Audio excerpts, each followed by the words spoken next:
सबको जेम्स की स्वागत है जीवित परमेश्वर की जीवित हजूरी में। तो पिछले दिनों में मैंने आपसे एक क्वेश्चन किया था कि डाकू कैसे स्वर्ग में चले गए बिना बपतिस्मा के। तो आए हम उस क्वेश्चन का आंसर देखेंगे। लूका की पुस्तक उसकी 23 आयत उसके 43 पद में लिखा है, उसने उससे कहा, मैं तुझसे सच कहता हूँ कि आज ही तू मेरे साथ स्वर्ग लोक में होगी। तो मेरे प्रिय, यहाँ पर स्वर्ग लोक कहा गया। यहाँ पर एक स्वर्ग है परमेश्वर का और दूसरा स्वर्ग है लोगों का, जहाँ पर आत्माएं सब इकट्ठी हो रही है, और तीसरा स्वर्ग है यहाँ पर अंधकार के हकीम है।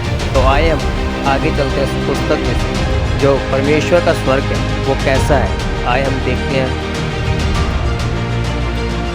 भजन संहिता 115 की आयत में उसके 3 पद में लिखा है, हमारा परमेश्वर स्वर्ग में है, उसने जो चाहा वही किया है। तो यहाँ पर ये पहला स्वर्ग है जो परमेश्वर का है, और दूसरा स्वर्ग है यहाँ पर डाकू गए थे और सब आत्माएं थी। और तीसरा स्वर्ग हम देखते हैं अफिसियों की पुस्तक उसकी 6 आयत उसके 12 पद में लिखा है।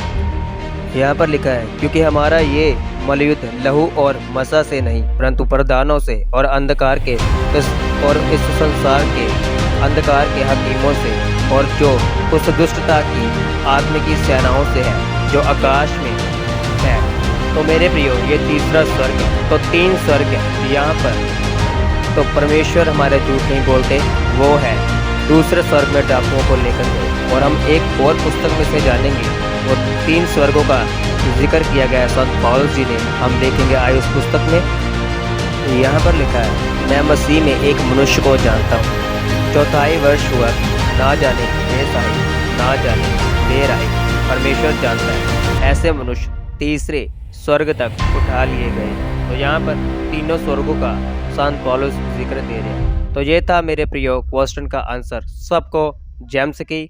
परमेश्वर आपको बहुत आय से बरकत दे। आमीन।